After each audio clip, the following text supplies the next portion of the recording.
Hi, everybody, and welcome to Spanish 1020 here at East Tennessee State University. My name is Matthew Harrison, and I'm excited to be your instructor for this semester. I noticed as I was taking a look at my roster that many of you are familiar faces from Spanish 1010, so you're familiar with me. We know each other, and then I see also lots of new faces. So we're all kind of coming together here.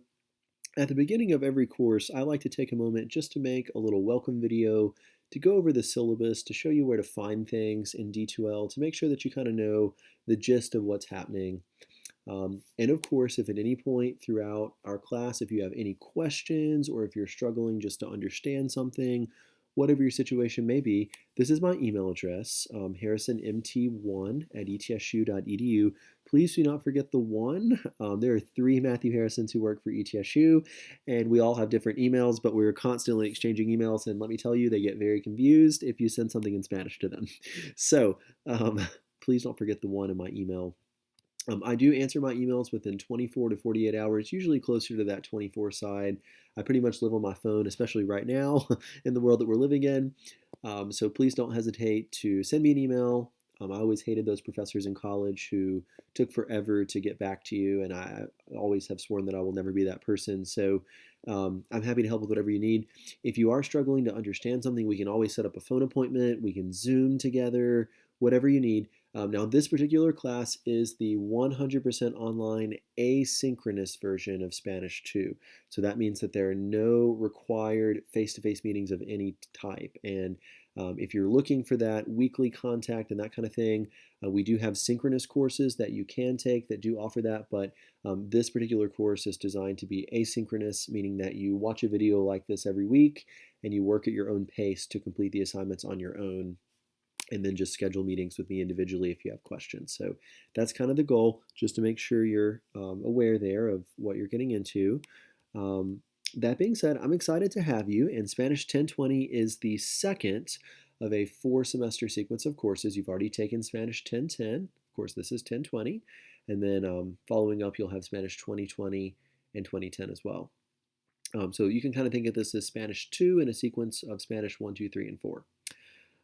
That being said, we are just going to continue working in this course on those 4 cornerstones of language learning. That's speaking, listening, reading, and writing, to help you perfect those skills as you move into the professional world or as you advance in your major or minor.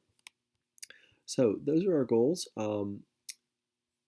This is the textbook we will be using for our class. It is Exploraciones, the 3rd edition. Of course, if you have already taken Spanish 1010 here at ETSU, you likely already have this book. You likely already have Mindtap access.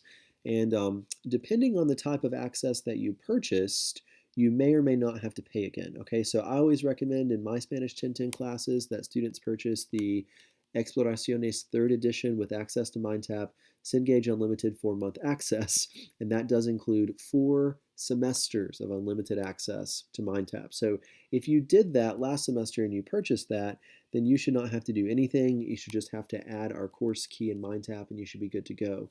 If for some reason you do need to purchase, I provided you with a link here. And I believe if you click on that, you can kind of figure out if you need to purchase or not. I believe it will help walk you through the process after you log in and all of that. But either way, please do whatever you need to do to purchase our book there.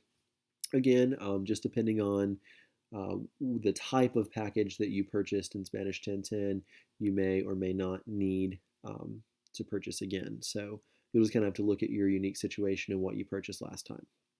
Okay, that being said, we do have assignments due the first week. Spanish 1020 is a fast-paced course, so the sooner that you can get in there and get access, the better. I always try to send out the syllabus to students early, so you can look over this and be prepared and that kind of thing. So in addition to the textbook, I do ask that you please have reliable online access with access to both video and audio recording capabilities. We'll use an app this semester called Flipgrid that will be helpful to you as you are doing some of the speaking activities and preparing for your oral interview and that kind of thing. So you will need to have the ability to record both your face and your voice. If you are in a position where you have a smartphone, then you probably already have all that you need in terms of video and audio recording capabilities for this course. Okay, As far as how your grade is going to be determined, you can see the evaluation process here. 25% of your grade comes from your Mindtap activities each week, and the majority of those are all self-graded. You have unlimited attempts on those. You can do them as many times as you need to until you get a grade with which you're happy. I always tell students to do them until you get 100, just because you learn better that way. In addition to those Mindtap activities, you do have chapter quizzes. We'll cover 5 chapters in this class. In Spanish 1010, we did chapters 1 through 5. And here in Spanish 1020, we do chapters 6 through 10. So still 5 chapters. You will have quizzes for each of those chapters, and you're probably already familiar with this, but because of the way that Mindtap is set up, you actually have multiple quizzes for each chapter. So what I mean by that, when we get into chapter 6, you may have, I believe, 5 quizzes for chapter 6, where 3 of them are related to grammar and 2 of them are related to vocabulary. And I will average those quizzes together and give you 1 quiz grade for chapter 6. Okay, you have 3 exams in this course. That doesn't seem like a lot, right? But you also have a midterm and a final. And I always have felt like it's kind of silly to give you an exam for every chapter and a midterm and a final. So what I do, you'll have an exam for chapter 6 and chapter 7. And then at the end of chapter 8, you'll take your midterm. And that midterm is cumulative, covering everything from chapters 6, 7, and 8. Then you'll have another exam for chapter 9. And then at the end of the class, after we study chapter 10, you'll take your final exam, covering all of those chapters from 6 through 10. So for a total of 5 assessments in some way. All of these exams, all the chapter exams for chapters 6, 7, and 9 will take place in Mindtap, okay, which is where you'll be doing your homework and your quizzes as well. The midterm and the final will be administered in D2L, and all of these exams and assessments are instructor graded. So don't freak out when D2L or Mindtap gives you like a 20.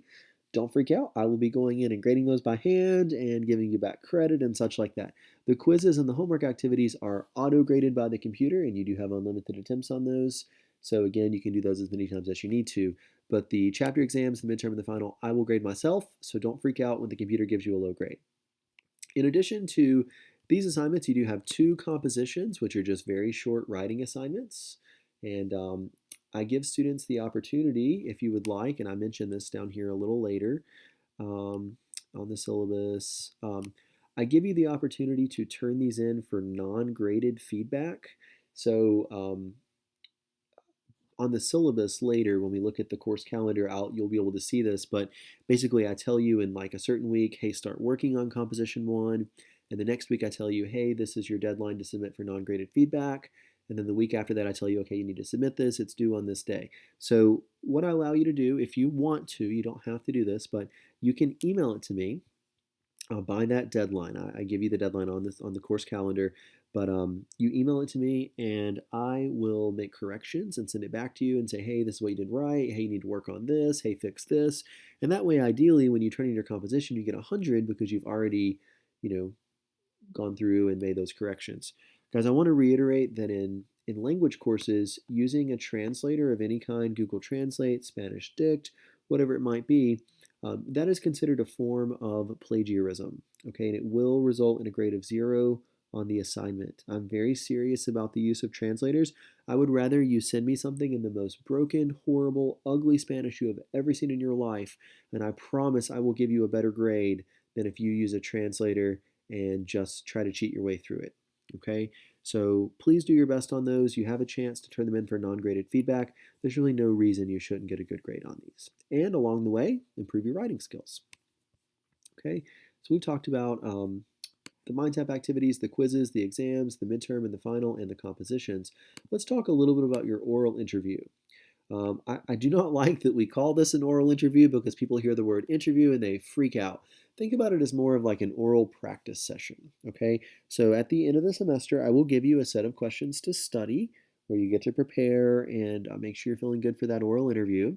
Leading up to that, I have integrated a Flipgrid for every chapter. So as I said before, we do 5 chapters in this class, chapters 6, 7, 8, 9, and 10.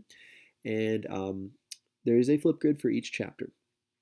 On the oral interview, by the time you get there, you will have done these Flipgrids where you record a video of yourself and you're answering those questions. I make you read the question and the answer just to practice pronunciation.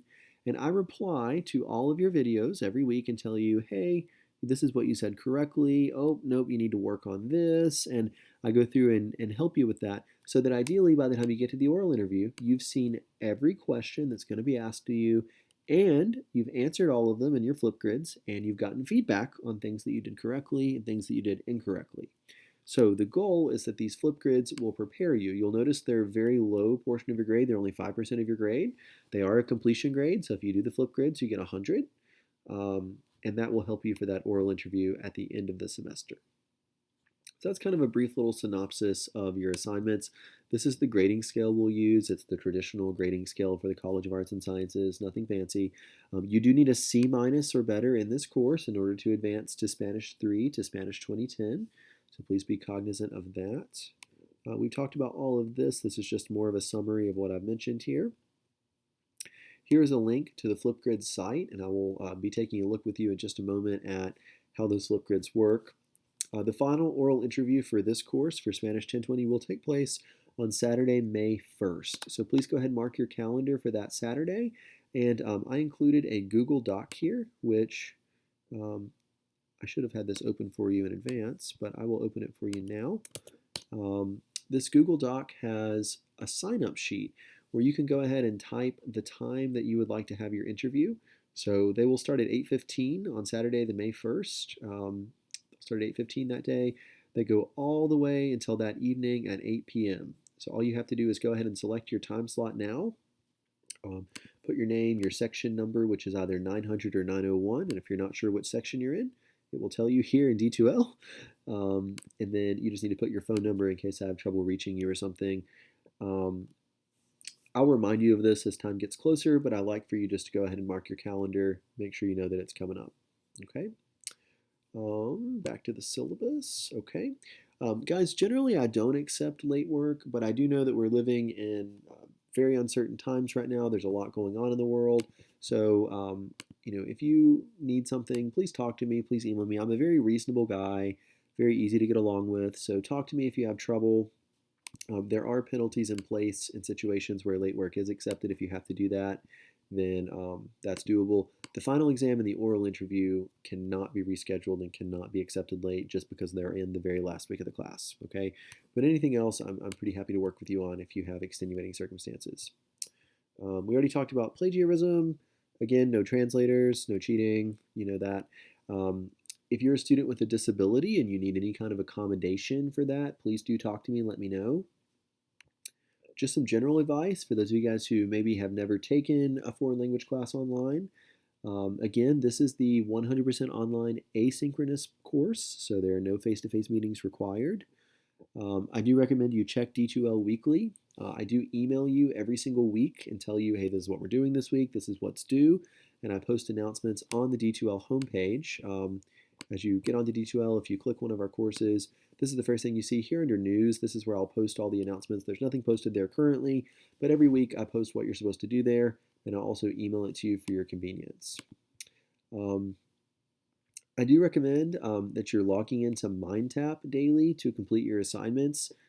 People always ask, well, Professor Harrison, how long should I expect to spend on this course every week? And I hate quantifying that number because some people take less time than others, some people take more time than others, but I say on average about 8 to 10 hours a week is a good recommendation of time, and that is everything. That includes time for you reading the book, time for you watching the YouTube videos, time for you doing your Mindtap homework, quizzes, exams, compositions, Flipgrids, all of it, okay? All together inclusive. But don't wait until Sunday night to try to do all of this. If you get up on Sunday and try to do everything in one day, you're not going to be successful, and the language is not going to stick with you. You will learn more if you break it up into an hour a day, just working for 1 hour a day on Spanish, doing your assignments a little bit here, a little bit there. You will learn so much more, and you will remember so much more, and be a lot more successful than if you try to cram it all in on Sundays. As I said, this is a very extremely fast-paced course, and the material does get more difficult as we move forward. So I will cover all these things in the YouTube videos. I'll be here to help you with whatever you need along the way, but it is your responsibility to make sure you're reading the book and you're watching those YouTube videos every week and keeping up with your deadlines, okay? Please make sure you're doing that. Aside from that, that's pretty much it. For help with accents, it tells you how to do that here. There's also some special character features in Mindtap. If you have technical issues with Mindtap or with the help desk, it tells you how to, or with D2L, I mean, there's information here on who to contact for both of those things. And finally, here at the end, this is the tentative course calendar. And I'm a very organized person, kind of OCD about it, actually. So you see the dates for every week in our course here. Every assignment you have to do all the way until the final exam is listed here. Everything is open to you on day one. So if you're the kind of person you like to work ahead, do it. Go right ahead. I will be emailing you every Monday, letting you know what's due. So for example, before Monday, January 19th, I'll send you an email telling you, hey, this is what you need to do this week. It's due by January 24th. And then on the 25th, I'll email you and say, hey, this is what you need to do. It's due by the 31st. So you may work ahead. I will grade things 1 week at a time as we move through the class. So just be aware of that. I always try to get you your feedback in less than a week from the time you submitted it. So for example, this first week when you turn things in on Sunday the 24th, I will start grading on Monday the 25th and hope to have it back to you by the 31st. So you'll have everything back within 1 week. As we look here at this first week, it kind of just gives you an idea. Get used to D2L, get used to Mindtap, watch this welcome video. These are the pages you should be reading in your book. And then it tells you to go ahead and start watching the Chapter 6 YouTube video. You're not watching the whole video. I've broken it up into different viewing segments, so it's not overwhelming for you. That first week, you're just watching up until the 24 minute and 31 second mark. Once you've done that, there's a little Flipgrid for you to introduce yourself, and that'll give you kind of practice with Flipgrid before we start doing them with Spanish and with things that are new. This will just be a little review for you. And then there's some Mindtap activities to complete. So let's take a look at some of this just to hopefully make you feel a little more comfortable. As you click the Flipgrid discussion forum link, it's going to open up in a new window and it gives you the title of the Flipgrid, Introducciones, and it goes through and asks you 4 questions that you should answer in Spanish. So you have ¿Cómo te llamas? What is your name? ¿De dónde eres? Where are you from? ¿Cuál es tu programa de estudio? What is your program of study, your major, we might say? And díganos algo interesante sobre su vida, su familia, sus mascotas, sus lugares favoritas, sus intereses, etc. So tell us something interesting about yourselves, about your family, your pets, your favorite places to go, your interest in general. And then you should reply to 2 classmates after you've watched their videos. You'll just click record a response. It will record your face answering these questions. Guys, I personally feel as though the mobile app is way easier than doing it on your computer, but you can do whichever one is more comfortable for you personally. Just make sure that you answer the questions fully. Okay? You'll be uploading those there, and then you can see other people's and click on them to reply. Kind of like Snapchat in a way, if you're familiar with that. Okay? That's the Flipgrid. As far as Mindtap goes, I wanted to show you what your Mindtap site looks like. Mine is slightly different than yours because this is the instructor version and you're going to be looking at the student version, but same kind of deal. You can see the weeks are listed here. So if you saw on the syllabus, you're supposed to do these activities, 6-1 through 648. Those are all under week 1, which is the 19th through the 24th. You can just click on Mindtap, click on the little date view up here in the corner. You see week 1, the 19th through the 24th. And you see everything listed here, starting with 6-1, going all the way there through the end. Those are your activities. You do have unlimited attempts, so do them as many times as you need to. Again, these are open if you want to work ahead. The week 2 is already here. All those are here as well. You can see at the end of week 2, that's where you have those chapter 6 grammar quizzes. And there are 1, 2, 3, 4, 5, 6 of those, 2 vocabulary and 4 grammar. Those will be averaged to give you 1 big grade for chapter 6. Okay, and they keep moving all the way throughout. So you have that there to practice and work on them as you need to. Okay, so we talked a little bit about Mindtap. And by the way, over here you have the ebook, so you can access that and read those pages in the chapter. You have flashcards to study and learn your vocab. Those are super helpful. Strongly recommend those. I also have Quizlets if you like Quizlet better. And that's it. That's all you're doing for our first week. And of course, the YouTube video you need to watch. So let's say you're going through this and you're like, oh my gosh, dude, this is really hard, okay? If you come over here to the content section of D2L, I actually have posted several things for you. So first of all, there's a review of content from Spanish 1010. If it's been a while since you took it, if you're feeling a little rusty, I've given you some cheat sheets on all the things we talked about in Spanish 1010 if you need those. And there's also a chapter video for each of those chapters from chapters 1 through 5, just to give you a brief little overview of the things. You could watch it if you wanted to and like catch up before you get to chapter 6. That's totally an option. But if you're struggling with something in particular, those are there for you. Let's say you're working here in chapter 6 and you're like, oh my gosh, reflexive verbs. What? I just do not understand these. If you come over here in the chapter 6 resources, you obviously already will have watched this chapter 6 YouTube video lecture through the 24-minute marks. You already will have seen me teaching that to you. But if you still need more help, in addition to that, you can scroll down through here under chapter 6 resources and you'll see there's another video for you on Spanish reflexive verbs. And then there's some other things in the folder as well. Reflexive verbs, additional resources. I usually give you practice quizzes and things in here as well. So there's stuff here if you need additional help. Same thing for chapters 7, 8, 9, and 10. Those compositions we talked about are here as well. You can see the prompt is listed for you for composition 1 and composition 2. And there's a drop box to submit both of them. And I've given you some help with accents here and some general writing connectors.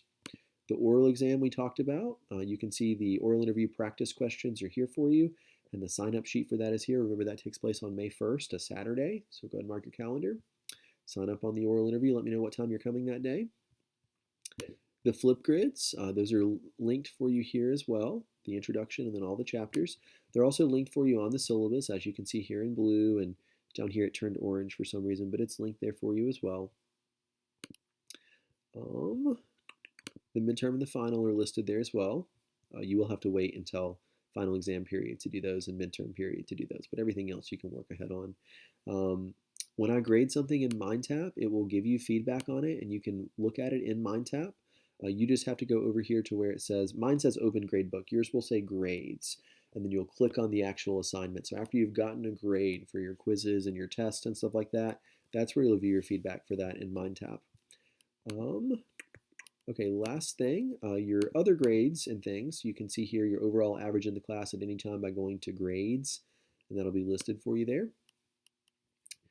And that's pretty much a summary of everything. I would recommend going through the tentative course calendar and going ahead and putting these deadlines on your calendar so you know when the exam's going to be, you know when the quizzes are going to be due. I try to follow a very predictable pattern for you so it's easy to keep up with, very simple. I tell you when the deadline is to submit non-graded feedback, and you'll email that by Sunday night. I'll start looking at it and send it back to you, and you have till the following Sunday to submit the real composition. Again, everything's here, so if you just follow it and keep up with the schedule, you should be totally set. It's color coordinated to go along with the beginning of the syllabus up here as well, and the types of assignments are all color coordinated for you. So, in summary, this is everything you need to do for Spanish 1020. I'm very excited you're here. I'm very excited to help you. Please, please, please do not be afraid to reach out to me at any time. I'm always just a quick email away. My email is here again, harrisonmt1@etsu.edu. Guys, I hope you all have a wonderful, wonderful day, and I look forward to working with you all this semester. Have a great day. Thank you.